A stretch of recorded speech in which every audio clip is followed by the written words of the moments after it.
Boa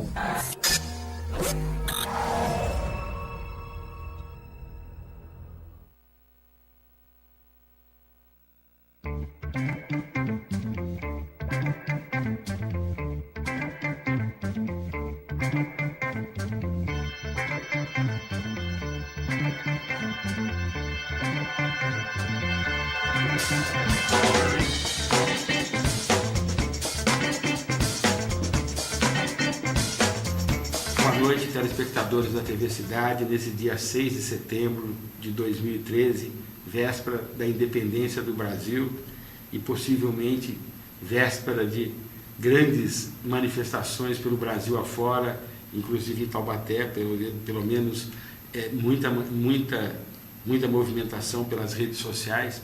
Eu tenho o prazer de receber aqui uma das advogadas mais competentes da cidade de Taubaté, a doutora Grádiva Ribeiro, e exatamente no momento, logo na semana que a Câmara Municipal acabou de rejeitar a denúncia contra o prefeito Ortiz Júnior e contra o vice Edson Aparecido. Isso não foi de caso pensado. A doutora Grádiva era para ter vindo a semana passada, estava tudo certo, e a doutora Grádiva foi convocada, né, para uma audiência de um cliente dela em Ribeirão Preto. Então, coincidentemente, ela vem logo após a nossa Câmara Municipal, mais uma vez, fazer uma lambança. Antes de mais nada, Grádiva, boa noite e obrigado pela sua presença e as suas considerações iniciais. Obrigada, Chico. Eu cumprimento aí toda a equipe da TV Cidade. Agradeço ao Chico por mais essa oportunidade, por mais esse espaço e cumprimento os telespectadores. Estamos aí para esclarecer algumas situações, né, Chico? Esse mês de agosto foi um mês de algumas consequências drásticas, né, na cidade. Eu digo drástico porque eu acho que não é motivo para comemoração, né? Uma sentença que caça o prefeito da cidade, porque isso gera impactos na cidade, mas negativos, infelizmente, né? Mas também a gente pode olhar pelo aspecto da vitória, né, para se provar que ninguém está impune aos olhos da lei, né? Que ninguém pode carregar consigo a certeza da impunidade, né? Muito embora, Chico, eu vou dizer aqui para você e para os meus telespectadores, aí para os telespectadores da TV Cidade, que eu acho que eu venho de uma época jurássica, né? Eu tenho 37 anos de idade, esse mês é meu aniversário, eu faço 38, mas eu acho que eu sou de uma época jurássica, da época de conceitos que não são mais aplicáveis no dia a dia.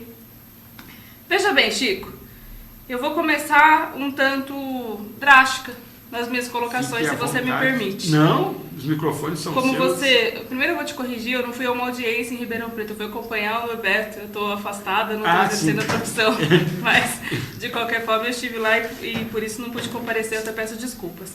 Mas eu acredito que fui bem substituída aqui. Veio o Eduardo Vicentim, também foi muito bem. Ótimo, ótimo. Então a questão é a seguinte, dizem por aí os defensores da causa do prefeito e os defensores da própria pessoa do prefeito que ele é inocente, né? E eu diria para vocês que legalmente, né, do aspecto jurídico, como advogada, realmente ele goza do princípio constitucional da presunção da inocência. Só que, Chico, eu vejo assim, voltando à questão do conceito, a gente não pode ter dois pesos e duas medidas. Perfeito. Não se pode bradar o peito, né? Gritar aos quatro cantos: eu fui absolvido das acusações de contratação ilegal, eu fui absolvido disso. Qual foi a outra questão? Da multa, né? Ele não pegou a multa. Não foi absolvido da multa e como isso fosse uma decisão definitiva, né? E tratar a inocência. Aí o pai também, né? Tratar a inocência como definitiva e a condenação como provisória. Decisão de primeira instância com recurso interposto é decisão de primeira instância com recurso interposto. Tanto quanto a absolvição, a parte absolutória, quanto a parte condenatória. Não pode ter dois pesos e duas medidas.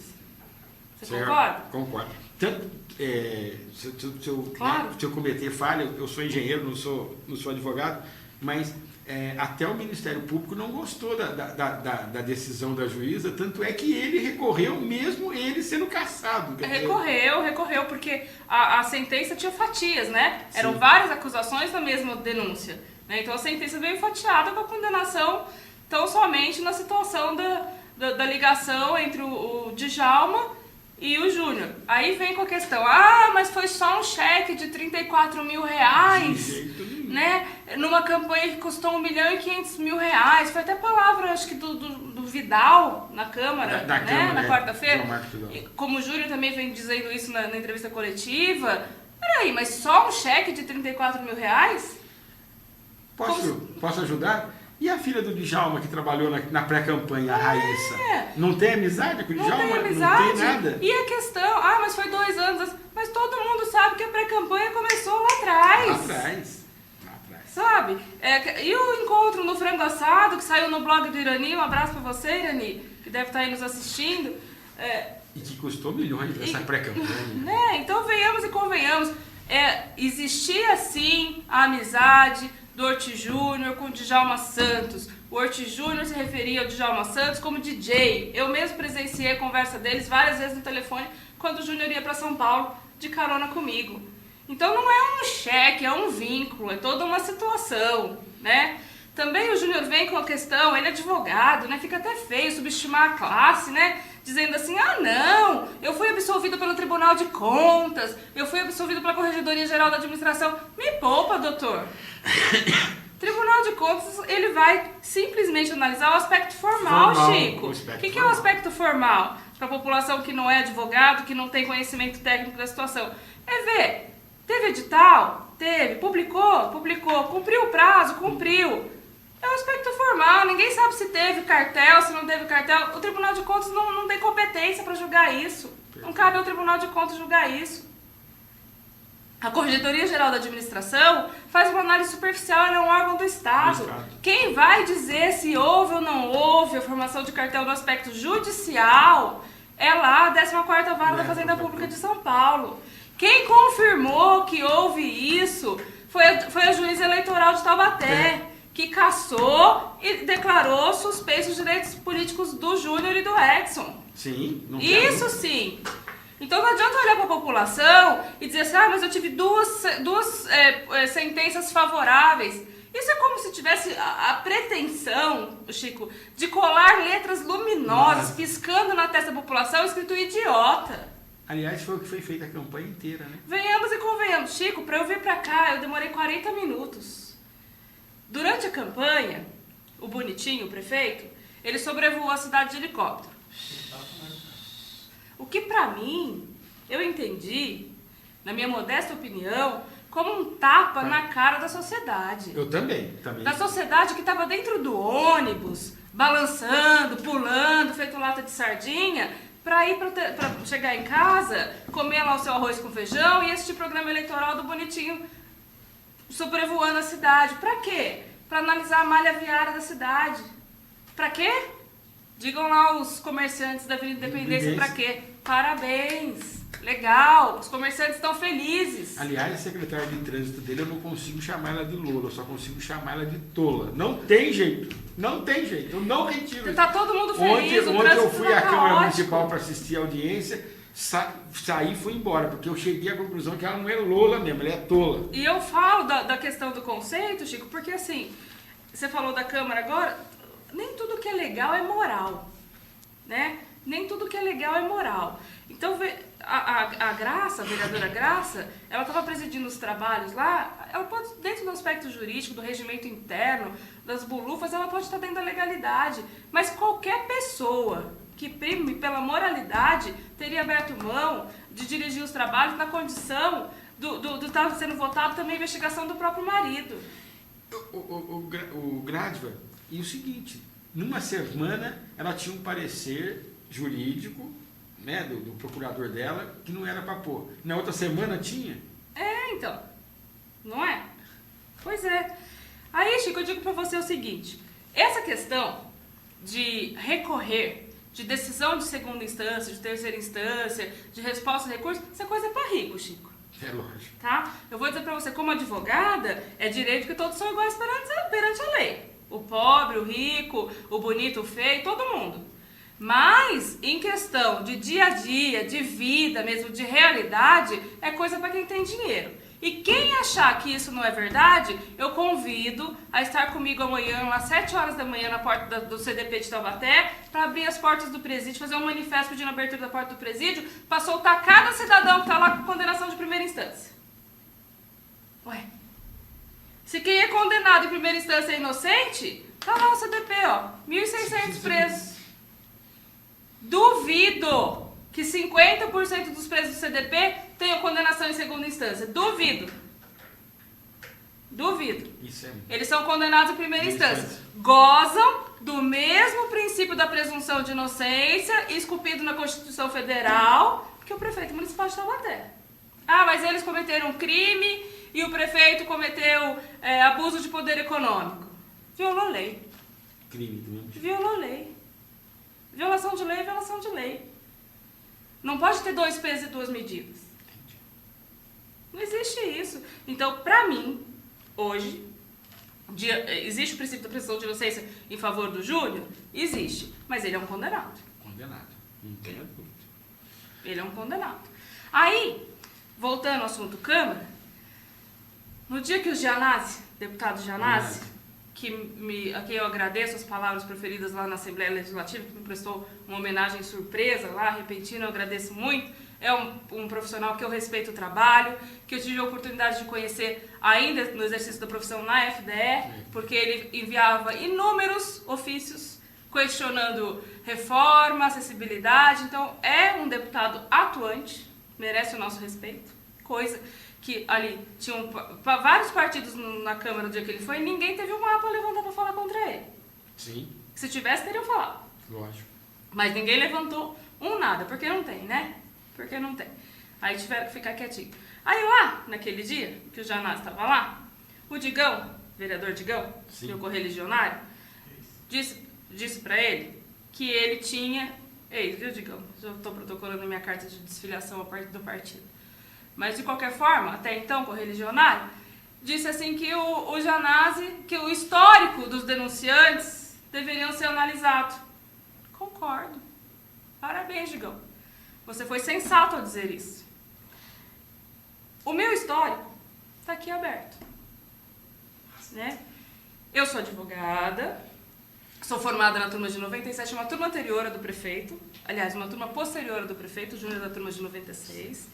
Sou militante na comarca, né? Sempre atuei. Sou uma advogada conhecida na cidade. Sim, né? conhecidíssima. Tive aí um ápice no meu nome quando, na situação do caso da menina da mamadeira, somente o Norberto, que ainda era estudante de Direito, e eu tivemos coragem de expor a cara, colocar a cara para bater em defesa da justiça. Certo? Então, sempre atuei, sempre militei na cidade. Sou de uma família simples. Não me envergonho sobre disso. Esse fato da ação, tem um amigo seu que te mandou um abraço, o Jefferson Cabral. Ai, legal. Deixou um abraço aqui. Gosto muito do Jefferson. Um abraço para você também, Jefferson. Vai ter que ficar calmo lá, porque tem um fã-clube. Ela tem um fã-clube aí, eu tenho vários recados. O Jefferson é o engenheiro Carlos Azul é outro. Depois eu vou passando, tá? Tem vários Trocadilho à parte, o Norberto bota fé no taco dele. Ela já fez um fã-clube aí, viu, Norberto? Mas um abraço para você, Jefferson, para toda a família aí. Então, o meu histórico está aberto. Fui convidada para trabalhar na FDE pelo José Bernardo Ortiz, pelo Júnior, pela Dona Jandira, pelo Beto. Então, o convite foi pela família inteira. Me prestei aí trabalhar, confiava na versão do Bernardo de que ele era um perseguido pelo Ministério Público. Né? Eu não conhecia o aspecto jurídico dos processos dele, então eu acreditava nessa versão. Então estive lá, me dediquei. Eu não devo nada pra ninguém, gente. Meu nome, eu não tenho nada contra quem tem. Eu acho que percalço na vida existe sim. Mas eu não tenho nome no SPC, eu não tenho nome no Serasa, eu não sou ré em processo nenhum, eu sou elegível, eu não fui caçada por ninguém, nem tive os meus direitos políticos suspensos, ainda que em primeira instância. E continua funcionário da FDE. Hã? Eu não tenho bens bloqueados. O Chico quer comprar meu celular? Eu posso vender pra você. Eu gosto do meu celular, mas eu vendo pra você porque eu posso, né? Então eu não tenho bens bloqueados. eu gosto da minha vida civil, penal, aí numa tranquilidade. E continua funcionário da FDE, né? Ao contrário do ex-presidente, eu continuo funcionária da fundação, né? Não fui demitida pelo governador, não fui afastada, né? Até, Chico, a gente entra nessa questão aí, que uma mentira, quando ela é dita várias vezes, ela acaba tendo tom de verdade. Mas uma mentira nunca, jamais será uma verdade. Mentira é mentira, verdade é verdade.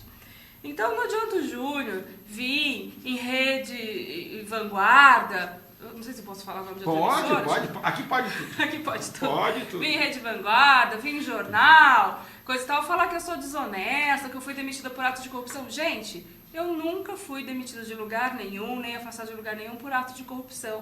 O que eles insistem em associar a um ato de corrupção foi a única coisa que de uma maneira ardilosa, de uma maneira falsa, mentirosa, com o único objetivo de usar o ataque como defesa, né, é inventar essa história de nepotismo.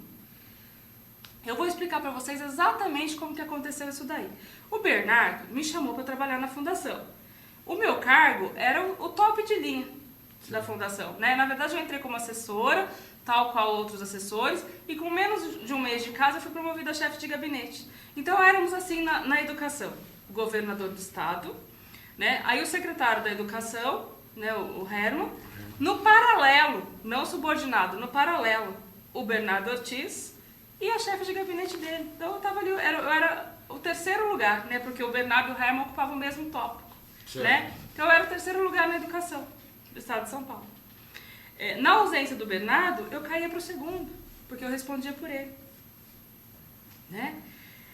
Então, o Bernardo fez esse convite para mim e fez o convite também para o Norberto alguns meses depois. O Norberto foi trabalhar na fundação, né? Com conhecimento pleno do Bernardo, tanto que eu já postei aí nas redes sociais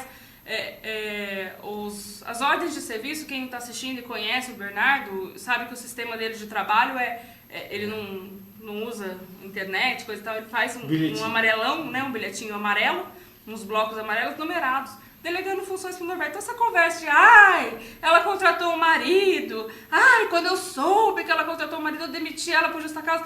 Me poupa, isso é uma mentira que chega a dar náusea, sabe? Assuma os seus atos, como eu assumo o meu. Tenha hombridade. Eu já desafiei, eu já falei pra vocês em outras ocasiões aqui. Senta aqui nesse lugar, eu tenho certeza que a porta da casa vai estar aberta pra vocês virem aqui. Mostra o número de processo. Fala a verdade, gente. Fala a verdade, né? Então não existe essa história. Inclusive, Chico, só mais um aqui. Tem um documento que o Irani postou no blog dele hoje, com a rúbrica do Bernardo, onde ele fala que o Norberto entrou para trabalhar lá com um salário de R$4.000 e por mérito teve um aumento de R$6.000. E ele que assinou isso, então ele próprio deu esse aumento. Ele era o chefe. Quando ele contratou o Norberto, na verdade o Norberto foi contratado pela empresa GIP por indicação do Bernardo. Ele estava lá no exercício pleno da presidência da FDE. Então não me venha com conversa fiada, com mentira, querendo enganar a população. Respeita o povo, respeita a dignidade da pessoa que trabalha,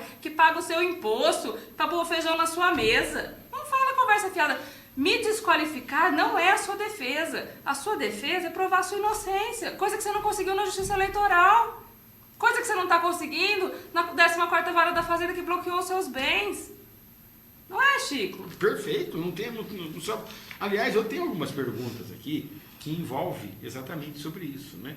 Coisas que o Norberto trabalhando naquela época e que eu era até por ordem do José Bernardo Ortiz, não é isso? Eu posso até te fazer essas perguntas, né? Uma das perguntas aqui é para você explicar como foi a trituração de livros novos e usados, onde esses livros estavam armazenados e onde eles foram triturados. De quem que é essa pergunta, Chico? Essa pergunta é do ex-deputado federal Aricara José. Então, Aricara, você sabe como é que aconteceu, porque eu já te mostrei, né? Mas, de qualquer forma, eu vou dizer aqui pra você.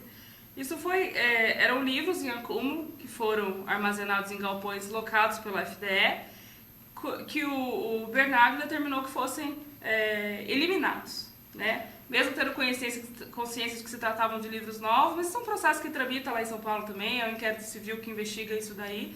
foram levados para empresas de reciclagem de papel, né? E aí como que é triturado? Eu não sei se vira confete, se vira tirinha, eu sei que virou lixo. Que era livre, pago com dinheiro público, virou lixo. Novos. Em sua maioria. Mas, Chico, eu quero falar mais dos inocentes. Peraí, quem autorizou isso foi o próprio Bernardo. Bernardo. Então, gente, né? Dinheiro da educação virando tirinha ou confete. Pode escolher, né? Mas eu quero falar mais dos inocentes, Chico. Tá, tudo bem. Vamos lá. Voltando para falar dos inocentes, eu queria chamar agora o outro vereador, né? O vereador João Marcos. João Vidal. O Vidal, né? Que é bacharel em direito, né? Também tem responsabilidade jurídica com as suas palavras. Ô Vidal, você falou ontem tão bonitinho, você falou assim: eu li e reli a sentença da juíza várias vezes, eu sei ela de cor. Como você também falou no dia que o Janásio estava lá, que ele deveria, que o Janásio falou das minhas denúncias, que na verdade não foram minhas denúncias, foram meus depoimentos enquanto testemunha denúncia do Ministério Público, viu, bacharel? A denúncia do Ministério Público, ele é o autor da denúncia, o autor da ação, sabia? Então, esse é o primeiro esclarecimento que eu tenho para te dar. O outro esclarecimento é o seguinte: realmente, a juíza, vê se você entende o termo que eu vou falar para você, ela usou de eloquência abusiva, né? Ela falou mal de mim, falou que eu estava chateado por perder o prestígio. Eu não sei que prestígio, não consigo ver prestígio. Falou que eu não estava feliz porque eu perdi as oportunidades que podiam ver. Eu não sei que oportunidade, eu sempre vivi do meu trabalho, paguei minhas contas. Ir para São Paulo para mim foi um tormento. Perdi um ano, quando eu olhei de repente assim, que eu deixei um menino dormindo lá em casa, quando eu cheguei tinha um homem com a perna peluda, meu filho mais velho, sabe? Em um ano, na adolescência, muita coisa muda. Né? Então não foi bom, não. Se eu fosse hoje, eu não iria. E nem essa maravilha, né? Quem trabalha em São Paulo, que nem eu, é um inferno, você, né, sabe é um disso. inferno. A gente sabe disso. Mas eu vou dizer uma coisa pra você. Ela falou bastante de mim. Mas sabe o que importa, na verdade, na sentença, ô bacharel? É o seguinte: isto posto, né? Eu tenho a sentença aqui, Chico, bonitinha. Opa, ela. Aqui, bonitinha, grossa, né? A parte que mais importa da sentença, volumosa, várias laudas, viu? 20 e poucas laudas, 22 laudas, várias laudas, né? Várias laudas, né? Coloca assim: impõe-se a realização, né? Não vai dar pra aparecer aqui, mas tem lá Paulinho, dá pra tem no blog do Irani, tem no blog do Irani, viu, Irani? Um abraço pra você, outro abraço pra você, já dei, né? Um abraço pra Yara também. A Yara do jornal do jornal, perdão, do Diário Taubaté. Do Diário Taubaté. Um abraço pro nosso amigo que tá lá viajando, né? Barbosinha. Mas falou aqui, ó: anoto, impõe-se a realização de novas eleições majoritárias, porquanto os candidatos aos cargos de prefeito e vice-prefeito obtiveram mais de 50% dos votos, né? Também fala assim, quer ver, Chico? A parte importante.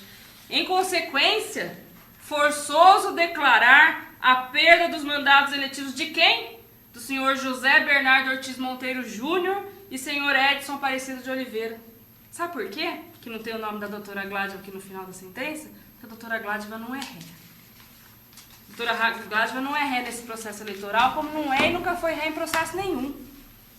Nem de improbidade administrativa, nem processo criminal, nem civil, nem nenhum. A doutora Gládiva não é ré. O processo que a doutora Gládiva tem, se for puxar lá no fórum, é um divórcio do primeiro casamento, graças a Deus. Né? Mas não era ré, era consensual. Certo. Então a doutora Gládiva não tem a situação. Aí o que a juíza falou aqui da doutora Gládiva, a juíza, vou dizer uma coisa bem clara para a população taubatiana, a juíza não tinha competência para dizer isso. A doutora Sueli Zeraich era incompetente para dizer essas coisas, mesmo porque não existe processo contra a doutora Gládiva, mesmo porque a doutora Gládiva não é parte nesse processo, a doutora Gládiva era testemunha do Ministério Público. E se a doutora Gládiva não foi ouvida como testemunha, e sim como informante, foi porque o Ortiz Júnior, prefeito de Taubaté, alegou, contraditou a doutora Gládiva como testemunha, alegando que era inimigo dela. E isso, pra mim, tem até tom de ameaça, porque imagina, Chico, você ser colocado como inimigo do prefeito municipal de uma cidade, que tem tanta gente aí, né, ao redor dele. Então, a doutora Gládiva não tem condenação sobre ela. E as coisas que foram ditas pela juíza, que eu repito, é incompetente para dizer isso, serão objeto de ação própria. Vocês podem ter certeza disso, porque a doutora Gládiva é assim, sabe, Chico? Sim. A doutora Gládiva é assim. Falou da doutora Gládiva, a doutora Gládiva não gostou, processo. A doutora Gládiva é advogado bom lá em casa, nem paga honorário. Sabe? Então, a doutora Gládiva... Justiça gratuita. É advogado. A doutora Gládiva ingressou com ação de dano moral contra o Ortiz Júnior, que tramita lá na terceira vara civil de Taubaté. Por quê? Porque o Ortiz Júnior falou que a doutora Gládiva foi demitida por ato de corrupção. Ele não conseguiu provar isso daí. Mas tá lá, tá sendo processado, tá respondendo processo. O Ortiz Júnior, por conta disso mesmo, está sendo processado lá no Tribunal de Justiça de São Paulo. Por que no Tribunal de Justiça de São Paulo e não em Taubaté? Porque o Ortiz Júnior é prefeito. E a legislação fala o quê? Que o prefeito tem que ser processado perante o Tribunal de Justiça e não perante, já em segunda instância, né? A primeira instância dele é a segunda das pessoas comuns. Sim. Né? Então o processo já começa lá em São Paulo. Certo. Entendeu? Aí o Ortiz pai, que tratava a Gládiva assim, que falava que a Gládiva era uma pessoa de muita perspicácia e sensatez, agora foi lá e chamou a Gládiva lá uns meses atrás de desonesta no jornal e no Vale. O que aconteceu?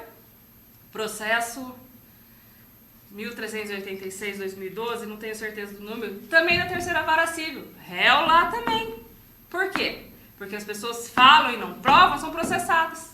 Contra mim, não tem processo nenhum. Por quê? Porque a doutora Gládiva mata a cobra e mostra o pau. Entendeu, Chico? A doutora Gládiva é uma pessoa que não gosta de brincadeira. Né? Gosta de levar a vida meio a sério, não gosta de 2 pesos, 2 medidas. Foi assim que você fez o fã-clube aí, né? O engenheiro Carlos Azuma deixou um abraço para você desde a última vez que ele esteve aqui. Obrigada. Ele já, deixou mensagem, é um puta do engenheiro, um engenheiro muito obrigada, forte agradeço os cumprimentos e achou o seu, o seu depoimento na outra vez, ele achou um negócio muito fantástico, tá deixando abraço. O Silvio, lá da rua Dr. Winter, eles têm uma fábrica de boné, filho da dona Dirce, dona Dulce Bonezeira também, que deixa um abraço. O Jefferson Cabral, já tinha te falado. O Irani também, nós já também damos abraço para ele, né? E por aí, bom, depois a gente vai continuando. O envolvimento, você tinha... Quando chegou as denúncias na sua mão, né? Foi o Djalma que levou ou foi os dois. O Belo? Os dois. O Vicentinho, os dois. Quando essas denúncias chegaram na sua mão, logicamente, você como chefe de gabinete, você deve ter levado isso ao Bernardo. Qual foi? Eu, Chico, já vou explicar para você como é que foi isso certinho. Certo. Mas eu vou terminar aqui a conversa com o Vidal. Ah, tá. Tudo bem. Legal. Então, Vidal, a sentença eu também reli ela, sei ela de cor. Tanto que eu posso pegar agora o computador e montar uma ação aqui contra a juíza. Você sabe, ou pelo menos deve saber, que quem vai responder, ela é funcionária pública, né? É servidora pública, é empregada do povo, né? Que é o conceito real do servidor público, né, Chico? Você, lógico. servidor público, sabe disso? Lógico. Eu estive servidora pública, sei disso. Então, ela vai responder, né? A vara da Fazenda, vou chamar a Fazenda Pública, e ela vai acabar respondendo no direito de regresso. Mas, Vidal, é o seguinte, não esquece, você não esquece não, que em 2008 eu fui candidata a vereadora pelo PSDB ao lado do prefeito.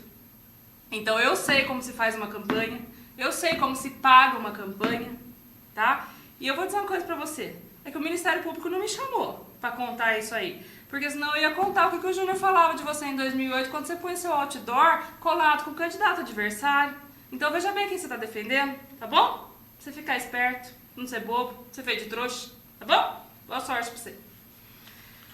Vamos lá, Chico, você quer saber da denúncia? Eu queria. Vou falar pra você da denúncia. Na verdade, eu não entreguei essa denúncia para o Bernardo Ortiz. Eu vou contar pra vocês com riqueza de detalhes, igual eu contei no Ministério Público. Foi assim. Um belo dia, a gente estava lá na fundação, eu estava no meu gabinete, o Bernardo estava numa reunião numa sala VIP, que a gente chamava lá de sala VIP, recebendo umas professoras, umas dirigentes de regionais. E aí chegaram 2 pessoas que eu não conhecia até então. Conhecia o Djalma pelo nome de DJ, que era assim que o Júlio se referia a ele, mas nem a pessoa física, a aparência dele eu não conhecia. E essas duas pessoas, elas estavam assim com uma atitude assim meio receiosa, meio apreensiva, e pediram para falar com o presidente da fundação.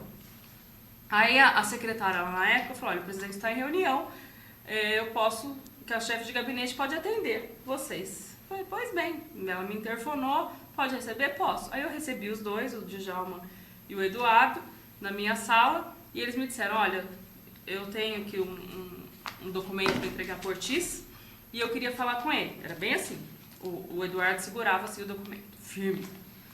E eu queria falar com o Ortiz. Eu falei, olha, o professor Ortiz, que era assim que eu me referia a ele está numa reunião, e eu não posso interromper, né? Muito embora o Bernardo ele não segue muito a risco um protocolo, assim, ele não se importava com essas interrupções. Mas ele falou, mas eu tenho certeza que ele quer ser interrompido, que ele vai querer tomar conhecimento disso daqui. Eu falei, então o senhor pode aguardar um minuto, por favor? Deixei os dois aguardando e fui interromper a dita reunião, né? Chamei o Bernardo e falei, tem duas pessoas que não deram o nome, não se identificaram e que querem falar com o senhor, diz que tem um documento para entregar para o senhor vai receber? Ele não entendeu do que se tratava, né? Mas foi. Então, o Bernardo recebeu a denúncia e tomou conhecimento dela no mesmo momento que eu, na minha sala, né? Eu só não vou saber lembrar com exatidão se quem entregou na mão dele foi o Eduardo ou se quem entregou foi o Djalma, mas eu acho que foi o Eduardo, que era ele que segurava todo o tempo. Aí o Eduardo passou uma pincelada do que se tratava aquela denúncia, que envolvia a formação de cartel e o envolvimento do Júnior, né, nesse cartel, e queria que o Bernardo tomasse providências. Mas as providências que eles queriam que o Bernardo tomasse era o quê? Suspender o pagamento da compra das mochilas para que o Djalma tentasse receber a parte dele na negociação, que o Djalma intermediou. Certo. Aí o Bernardo se recusou a receber a denúncia em mãos, o documento em mãos. E aí o Eduardo falou, tudo bem, vai chegar nas mãos do senhor pelo protocolo. Na hora que o Eduardo falou isso, o Bernardo, não, no protocolo vai correr a casa inteira, isso vai virar notícia. E ele não queria que virasse notícia, né? Envolvia ali uma acusação pesada, né? Aí naquela acusação falava assim, naquela denúncia falava assim, que tinha 15 dias para se tomar providência. Aí ele falou assim, o Eduardo falou, então o senhor recebe para mim aqui em mãos, né? Passa um recibo aqui. Aí o que ele fez? Não, a doutora Gládiva, palavras ditas pelo Bernardo, o doutor Eduardo tá como testemunha disso. É da minha extrema confiança, a senhora pode receber. Jogou abacaxi na minha mão. Chico, passei até mal. Olhei assim para um lado, olhei para o outro, mas como quem não deve não teme, exauri lá a minha assinatura, carimbinho, recebi. Tá lá no Ministério Público nessa forma. Aí, quando eles saíram, eu falei, Bernardo, pelo amor de Deus, o que nós vamos fazer com isso? Olha o tamanho desse abacaxi. Se isso aconteceu mesmo, isso aqui vai dar cadeia para todo mundo. Foi o termo que eu usei. Isso tem que ser apurado, tem que ser investigado. Pode ser uma denúncia que tenha surgido do nada, mas pode ser uma coisa grave. Companheira, gaveta isso aí. Foi a ordem dele. Só que aqui não tem essa não, Chico. Aqui a batata não queima na minha mão, não. Não tem, professor? Não dá para engavetar isso. Como era o que o chefe de gabinete fazia lá na fundação? Todo e qualquer documento, antes de chegar na presidência, passava pela chefia de gabinete. Ou pelo menos deveria passar. O que eu fiz? Como habitualmente nos outros processos, eu fiz um despacho. Encaminhe-se, mais ou menos assim, Chico, encaminhe-se a presidência para providências necessárias e urgentes. Atenciosamente, doutora Gládiva, carimbei, toma, se é de engavetar, que seja na sua gaveta. Isso foi uns dias antes do carnaval de 2012. E aí passou o tal prazo dos 15 dias que o Djalma tinha dado para o Bernardo tomar providência, senão ele ia alastrar essa denúncia. Ia no governador, na Secretaria de Educação, ia para tudo quanto é canto. Aí o que aconteceu? O Bernardo tomou providência nenhuma, veio a denúncia parte 2, mais bombástica ainda. Na denúncia parte 2, essa já foi recebida direto pelo Bernardo, via protocolo. Vinha a cópia dos e-mails trocados entre Ortiz Júnior e Djalma Santos. na negociação da compra das mochilas. Bom, aí já estava na mão do Bernardo, isso a doutora Gládia já estava saindo, dia 19 de março a doutora Gládia já saiu dessa fogueira aí, que querem dizer que é fogueira santa, mas é fogueira do cão, né? Saí, e daí, como é que se procedeu? Eu sei como é que procedeu. Virou processo, a 14ª Vara da Fazenda Pública, bloqueou os bens do Bernardo, bloqueou os bens do Júnior, que permanecem até a presente data bloqueados, apesar de inúmeros recursos. Das empresas, inclusive tem uma empresa que está pedindo concordata, né? A própria Diana Paulucci, né? Está na situação aí precária.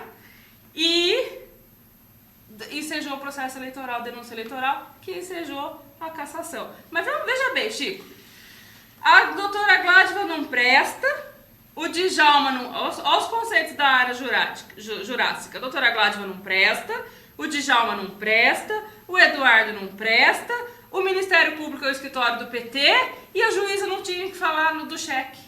Ninguém presta. Todo mundo não presta. Só quem presta é o condenado. Eu volto a confirmar. Quando diz que não tem relação o cheque de 34 mil com a pré-campanha, eu volto a falar. A Raíssa, filha do Djalma, trabalhava com o Marcelo Pimentel na Avenida, ali na Rua do Correio, no prédio do marketing do Marcelo, por indicação do Ortiz Júnior.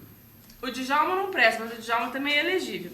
A Gládia não presta, a Gládia é elegível. O prefeito também mas corre o risco de não ser daqui uns dias, né? Então, e outra coisa, Chico, que eu falo pra você dessa inversão de valores. A juíza, em vez dela perder tempo falando da minha vida nesse processo, se quiser que ela devia fazer, cuidar da vara de execuções criminais de Taubaté. Eu sei que não é o foco do assunto, mas sabe como é que é o apelido da vara de execuções criminais? Se a doutora Sueli ainda não sabe, vou contar pra ela hoje, agora. Queima advogado. Olha, Chico, que nome. Sabe por quê?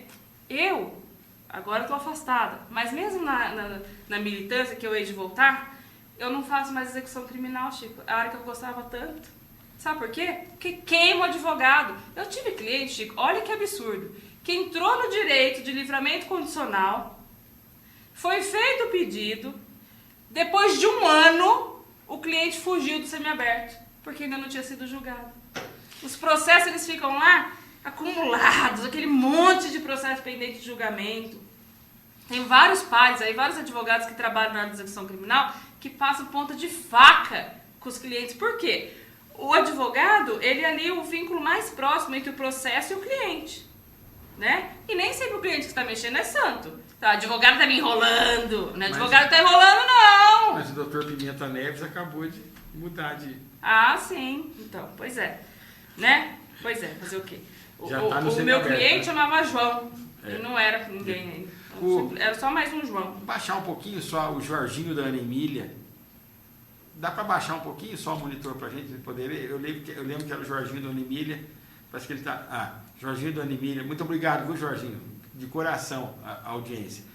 Chico, seu programa está excelente. Doutora Gládia, parabéns pelo depoimento. Cada vez mais o programa cresce. Abraço para você, Jorginho. Ana Lúcia da Independência. Chico, você trabalhou na campanha do Ortiz Júnior, porque agora você toda semana traz pessoas para denegrir a imagem do prefeito? Ô, Chico, eu pergunto para você, mas eu vou dizer. Ô, Ana Lúcia, é o seguinte, ninguém é trazido aqui para denegrir a imagem do prefeito, não. Quem tem por hábito denegrir a imagem alheia é o prefeito. As pessoas vêm aqui para falar a verdade, documentar a verdade. Quem não sabe reconhecer trabalho é o prefeito. Né? Quem deixa pessoas na mão é o prefeito. As reclamações do prefeito estão na rede social, estão na praça, estão no mercado, estão em todos os lugares que ele ia, que ele deixou de ir, que deixou de fazer e não faz nada. Eu não precisava de nada do prefeito, embora ele tenha falado para o jornal Contato, para o Paulo de Tarso, que eu estava querendo, viu, Ana Lúcia, que eu estava querendo ter vantagens indevidas na prefeitura. Eu desafio ele a mostrar qualquer vantagem devida que eu podia ter. Eu tenho emprego, sou aposentado do INSS, trabalho na mesma empresa há 27 anos, estou em carteira assinada. Qual a vantagem que eu podia ter na prefeitura? Sou Paulo de Tarso e ele que responda. Falar a verdade é denegrir a imagem. Aliás, tem um ditado popular que fala: quem fala a verdade não merece castigo. Né? Então, agora, quem fala mentira aí eu merece não trago ninguém para denegrir, não. Eu trago a verdade. E a verdade é isso, tudo que está acontecendo aí. Né? Então, doutora Sueli, quando a senhora quiser dar uma sentença, mesmo a senhora falar mal da testemunha, que não compete a senhora fazer isso, né? Porque isso daqui foi como diz aí juridicamente falando, eloquência abusiva, é opinião pessoal da senhora, que a mim não interessa de verdade nem um pouco, porque eu nem tenho amizade com a senhora. Para mim, a senhora é simplesmente a juíza da vara das execuções, né? Respondendo pelo juiz eleitoral. Então, a senhora faz o seguinte: quando a senhora for dar um despacho assim para um advogado, né? Falando assim, informa que o doutor Norberto... Dá para puxar aqui, Paulinho? Quebrar o galinho assim? Essa aqui, ó, letrinha da doutora Sueli Zerark, assinado por ela, né? Cito assim. Tá vendo? Informe o peticionário que o processo em referência encontra-se concluso para sentença. Data: 21 de abril de 2013. Né? Tá aí pra quem quiser ver. Que a doutora Gladys vem assim, ó. Mata a cobra e mostra o pau. Vou contar pra você, Chico. Pera aí que eu vou contar pra você. A doutora Gladys tá com vontade de contar as coisas hoje. Isso aqui, o doutor Norberto de Almeida Ribeiro, a quem eu tenho a honra de chamar de marido, pediu vistas do processo pra juíza. Ó a minha unha que bem feita, Chico. Ó, tô vendo. Aproveita e já faz a propaganda da manicure. Salão Vogue. Salão Vogue. Um abraço aí pro Salão Vogue e parabéns aí pelo trabalho com a doutora Gladys. Né? Isso aqui é uma cópia, né, uma foto impressa. É uma petição que o doutor Norberto veio assim, ó. Excelentíssima senhora doutora juíza de direito, titular da Justiça Eleitoral de Taubaté, São Paulo. Referente a autos, aí era a AIGE que ensejou a condenação. Norberto de Almeida Ribeiro, brasileiro, casado, blá, blá, veio requerer certidão de inteiro teor do processo acima mencionado para postulação do cabível, já para cobrar uma posição desse processo. A certidão deverá constar a síntese dos fatos, data da distribuição, se houve contestação, data da apresentação, oitiva de testemunhas, parará, parará. Aí ela respondeu: informe o peticionário que o processo de referência está concluído para sentença. Isso em 5 de abril de 2013, Chico. E só saiu no dia 20 de agosto? Só saiu no dia 20 de agosto, né? Estava concluído para sentença. Aí, Chico, eu vou dizer para você uma coisa. O processo ficou 8 meses para ser julgado na mão da juíza. E isso veio martelada. O doutor Norberto pôs a cara dele para bater, né? Corregedoria Eleitoral, Corregedoria Administração, CNJ, todo quanto é lugar que ele podia tirar, ele atirou para cobrar uma resposta para a população. Aí o que aconteceu? A carta-resposta veio na sentença da juíza. Só não chamou a doutora Gladys de santa, né? Mas não pôs aqui o número dos processos, veio com aquela historinha de nepotismo, que contratou o próprio marido. Gente, isso tá mais batido que bife de terceira. Não tá colando mais. Tá feio, né? Então, como eu disse pra vocês, em breve, né? Se o Chico me der de novo aqui o espaço, eu venho mostrar a cópia da inicial do processo, chamando a Fazenda Pública para responder pela atitude da juíza, eloquência abusiva, né? Exaurimento da opinião a respeito do caráter da testemunha, subjetivo demais, né? Para dar palpite, subjetivo demais, né? Aí, Chico, só para concluir, dessa data até a data da sentença foram 4 meses. Estava concluído para a sentença, aí vai dizer assim: ah, mas abuso de trabalho, a própria legislação eleitoral fala, não é argumento para postergar, para prolongar o prazo de julgamento o excesso de trabalho. E aí, Chico, isso é o que a lei fala, mas o povo fala assim: quem não pode com a mandinga não carrega para atuar, né? Então, se não estava podendo, estava acumulado de serviço, então não arrumasse para você, né? E vocês acham que vai cumprir o prazo agora? Porque esse processo está no artigo 97 da Lei 9.504 de 97, que é a Lei Geral das Eleições. E ela diz que esse processo, quer dizer, ele tem que tramitar em todas as varas no prazo de 1 ano. Assim espero, viu, Chico? Mas sabe, a lei, ela é regra, né? E existe exceção. Lei, ela é feita de certa forma para ser também descumprida, né? Então, eu não acredito que talvez chegue a tudo isso, mas também não confio nesses fazer 4 anos em 2, não, que eu acho que não chega a tudo isso, não. Também não chega a tudo isso. Eu acho que lá para meados de abril, maio, calculo eu, que a gente já tem uma decisão definitiva a esse respeito. Né? E eu acredito também que se a justiça for justa, essa sentença vai ser sacramentada, né? Com um pouco mais de recheio, porque daí talvez não venham as absolvições no que foi dado aqui na Justiça Eleitoral. E logicamente vai levar em consideração os gastos da campanha, a prestação de contas, Sim. que nessa sentença da doutora Sueli, eu sou engenheiro, mas pelo que eu entendo ali, pelo que eu li e tudo, não foi levado em consideração as prestações de contas. E não adianta o povo ficar falando assim, mas isso é ruim pra cidade, porque uma meia dúzia aí, né? Fica falando, isso é ruim pra cidade, isso vai atrapalhar o progresso da cidade, os investimentos, agora que o governo estava começando a andar. Ô, gente, peraí, eu não sei que cidade que esse povo tá vivendo, não, porque eu tô vivendo em outra. Perfeito. Eu tô vivendo numa cidade, Chico, que a dona Maria Benedita morre no hospital sem conseguir uma vaga na UTI.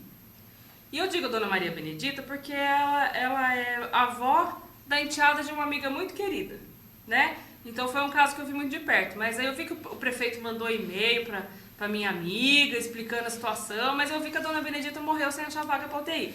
E existem várias outras Marias e Joões aí nas filas do hospital morrendo aí por falta de vaga, atendimento, medicamento. A carreta da saúde que faz um belo serviço na cidade, queira ou não queira, ela está lá abandonada no Mercatal. Em 2008, eu contei pro Júnior. Que isso? Eu contei pro Júnior que tinha escola servindo na merenda macarrão, salsicha e alface. Eu vi lá na Câmara ontem, acho que foi a Vera Saba que falou que numa escola, lá onde que era, não reparei bem onde que era. Na escola de roça. Numa escola de roça estavam servindo macarrão com salsicha, dei o alface, chegou lá, né? Então, quer dizer, não mudou muita coisa. Eu vi também, acho que foi a Vera também que falou da carne moída verde, né? É isso. Né? E eu tô vivendo numa cidade que eu não ando de helicóptero, eu ando de carro, né? E aí eu ando numa cidade que eu tô no carro, parece que eu tô andando naquela fazenda lá do Bilili, com as costelas de terra assim, pogotó, só buraco, né? Então a carne moída tá verde, a dona Maria Benedita morre no hospital, sem ter vaga na UTI, o carro, a gente parece que tá andando de aguinha pocotó pra rua, né? Então eu não sei que cidade maravilhosa é essa. A cidade está sem continuação. Estão vivendo num parque. Mas sabe o que acontece? Isso é culpa do Peixoto. Culpa do Peixoto. Culpa do Peixoto, né? E assim vai ser ad eterno. A cidade vai continuar nesse caos e é culpa do Peixoto. Então, eu lamento que o prefeito de Taubaté seja cassado. Eu lamento. Mas não que o prefeito de Taubaté, Ortiz Júnior, tenha sido cassado, porque isso é a prova de que ninguém pode ostentar a certeza da impunidade. Eu lamento que Taubaté tenha que ter na prefeitura uma pessoa cassada nos termos da sentença da juíza eleitoral de Taubaté. Né? Eu lamento que o povo taubatiano, que batalha, que luta, é um povo lutador, um povo sério, um povo respeitado, tenha que passar por isso. Né? Veio de uma administração já cheia de problemas, de escândalos e esteja novamente envolvida nisso. A doutora Gladva não é autora da ação, a doutora Gladva não é autora da denúncia, a doutora Gladva só fez a parte dela de cidadã, né? De colaborar com a justiça, como em breve você também vai fazer, né? Como outras pessoas de coragem fez e fará, né? Pessoas de coragem se dispuseram a fazer. Porque a doutora Gladva lamenta a situação do povo taubatiano, Chico, sabe? A doutora Gladva não lamenta a sorte de quem ostenta a impunidade. A doutora Gladva não lamenta, não. Mas a sorte da população taubatiana que passa por isso me entristece muito. E não é para menos, né? Porque a gente conhece essa cidade, esse povo é um povo ordeiro, é um povo que tranquilo. Tanto é que a gente vê aí, com tudo isso, a cidade podia estar em polvorosa, não está, quer dizer, está esperando, aguardando. Agora, não dá, né, Ana Lúcia? Como você me criticou ali, eu trabalhei muito nessa campanha, não tem por que esconder isso. Essas câmaras foram abertas para o Ortiz Júnior na época, a gente ajudou muito, mas eu não concordo com as coisas que aconteceram. E vou dizer, tudo isso, o Júnior ganhava a eleição sem isso.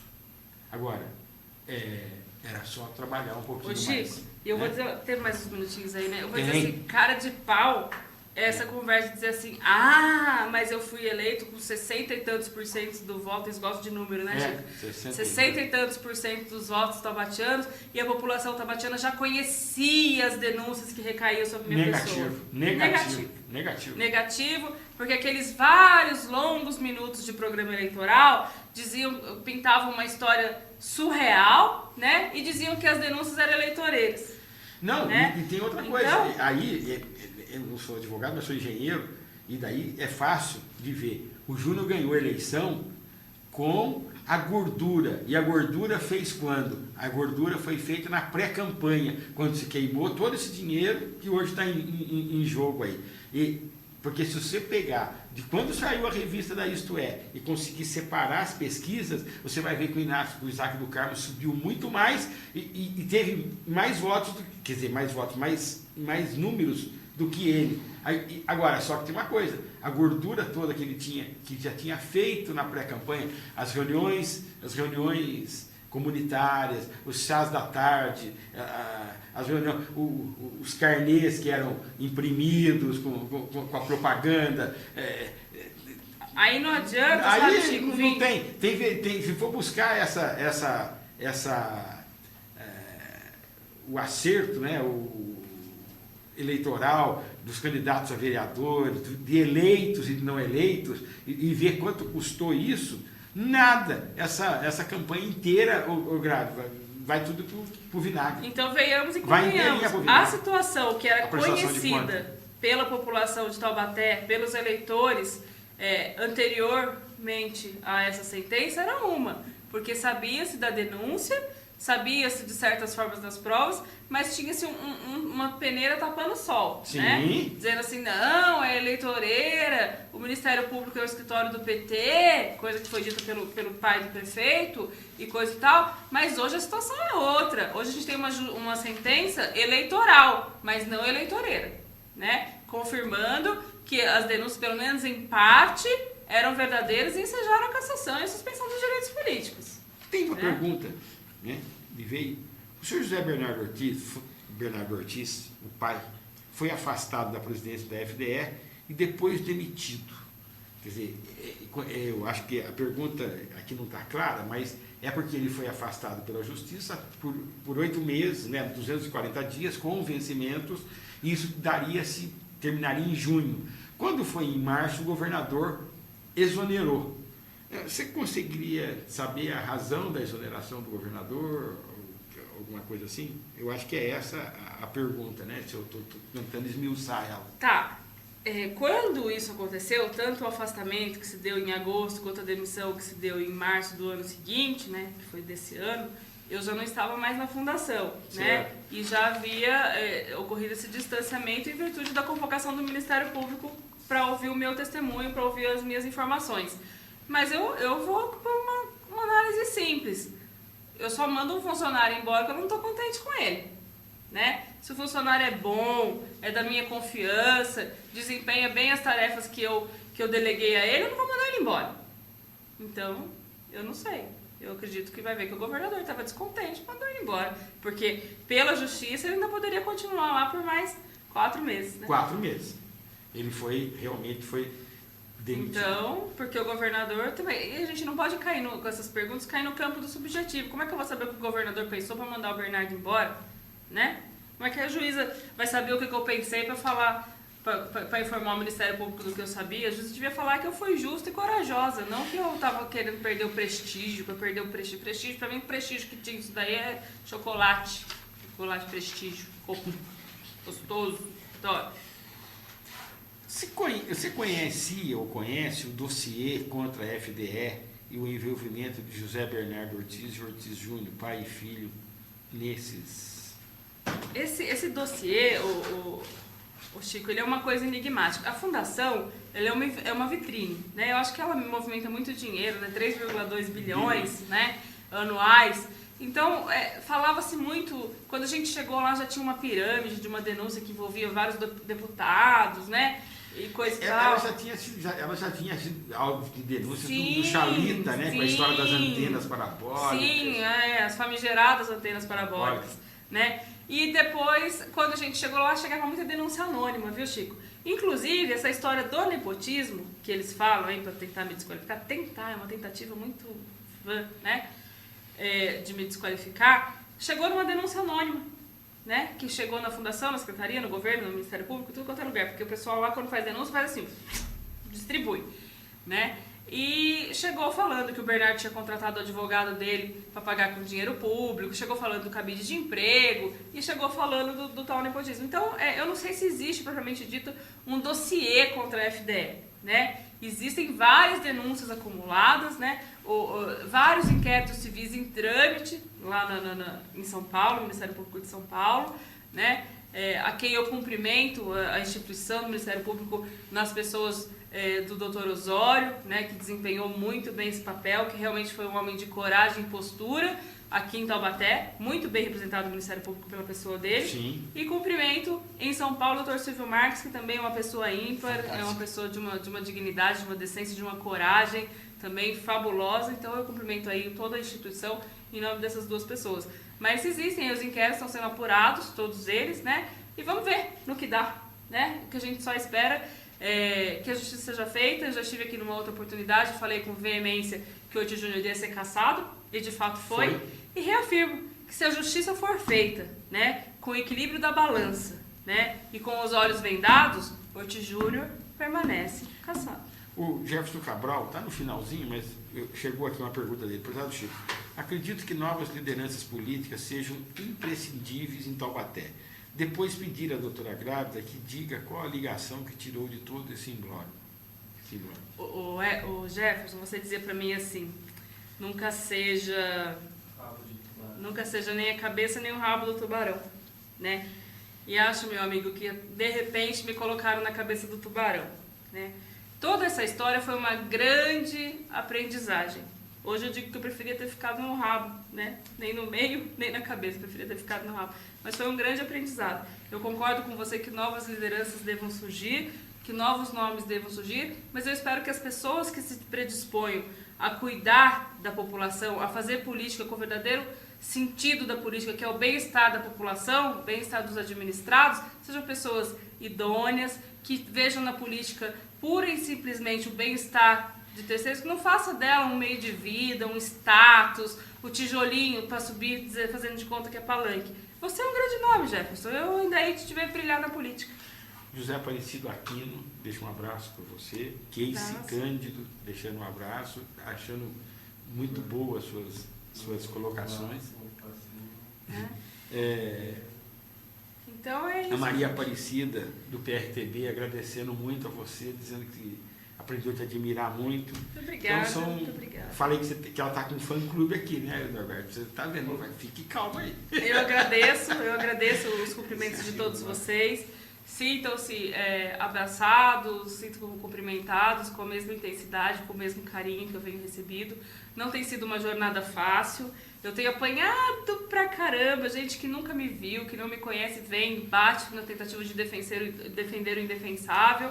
Mas eu também tenho aí adquirido, como o Chico falou, um fã-clube muito grande, pessoas do bem têm se aproximado, têm dado lá palavras de força, de apoio, de amizade. Então eu só tenho a agradecer e dizer que eu não vou recuar, né? Se querem o silêncio da doutora Gládia, mata ela. Já põe fim de uma vez, põe lá no 7 pau, mas torça muito pra não ser verdade esse negócio de mesa branca. Se eu puder vir falar aí no copinho, no dedinho aí, no corpo de alguém, estarei lá.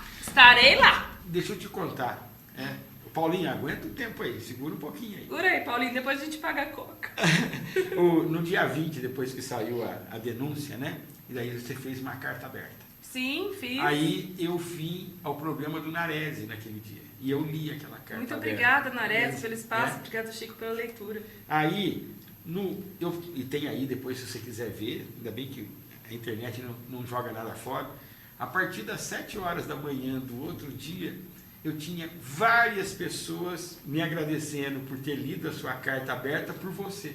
Olha, muito obrigada. Quer dizer, quando eu falo que você tem um fã-clube, é verdade. Muitíssimo mesmo. Obrigada Entendeu? mesmo. E não era dizer assim, é a mãe da Grávida, o irmão da Grávida. Não, pessoas que não têm nada a ver. Eu tenho recebido, Chico, aí pelas redes sociais, convites e carinhos e respostas de pessoas que eu jamais tinha ouvido falar no nome, né? Sem contar os mais próximos, obviamente, que demonstram sua admiração, mas eu fico muito feliz, esse carinho, esse reconhecimento da população pro justo é muito saudável. Quer dizer, porque é uma coisa fantástica, eu tinha que contar isso, sabe, não podia deixar passar, porque foram pessoas que agradeceram a mim por ter lido a carta, e eu fiz o trabalho jornalístico simplesmente, e por, né, eu achei... Agora, engraçado, o Irani pôs lá, né, no blog dele, o Irani é um homem de muita coragem também, né, pôs lá no blog dele a carta, e aí vieram alguns comentários cumprimentando embaixo, e vem, como é que pode que a pessoa é tão cara de pau, é tão safada, sem vergonha, que quando quer falar mal da gente, põe anônimo, né? Ô anônimo, seja homem, seja mulher, seja decente e pôr sua cara pra bater, fala o que você pensa, eu falo o que eu penso, eu não tenho medo de nada, né? Mas anônimo, anônimo, a doutora Gládia, não sei o que, se orienta, cidadão, se identifica, cidadão. Né? Vou ler aqui também do Luiz Alves dos Santos. Chico, teu programa está demais. Abraços de teu telespectador assíduo. O Luiz Alves aqui, eu acho que eu tenho quase que certeza, é o pai da Patrícia, também uma grande amiga, e também estou mandando um abraço para você, muito obrigado, adorando os seus depoimentos. Muito obrigado, então, são coisas, né, que isso vale muito para a gente. Com certeza. Infelizmente, né, o tempo é curto, acaba, parece, né, que 1 hora é muito, né? Mas é muito pouco. É muito, né? pouco, a gente vai ter que marcar de novo. Estamos sempre à disposição, Chico. Tá. Então, população taubatiana, Chico, eu vou me despedir rapidinho, tranquilo. tá? Força, fé e coragem. A gente vai passar esse momento de turbação aí, de turbulência, e vamos vencer. A gente é um povo guerreiro, um povo de garra, a gente vai vencer. Para os que estão aí a favor da justiça, da verdade, estamos juntos sempre, aonde estiver, embaixo de chuva, raio, tempestade, embaixo de sol. Vamos lá, porque é assim que veste a camisa, né? Sim. Quando eu acreditava que o Júnior era uma pessoa do bem, para fazer bem à população, foi embaixo de chuva e de sol que eu saí para pedir voto para ele. Eu também. Né? Eu também. Semáforo, sem nenhum constrangimento. E para os anônimos, né? Para os que têm opinião diversa da minha, que são a favor tudo que aconteceu, que são contrários à sentença da juíza, eu respeito o direito de vocês, a opinião de vocês. Agora, para os anônimos que me ofendem, aqui, ó, banana para você, tá bom? Ele confirmou aqui, o Luiz Alves, é o pai da Patrícia mesmo. Valeu. Então, um abraço para o Luiz Alves e um abraço para a Patrícia. Gente, muito obrigado, até sexta-feira que vem. Grávida, obrigado de coração. Chico, mesmo. você. Tá? Norberto, muito obrigado. Irani, um abraço. Aricara, que mandou pergunta. Jefferson Cabral, Azuma, o Silvio lá da Rua da Torventa, a Casey, a Maria Aparecida. Sem vocês o programa não existia. Muito obrigado.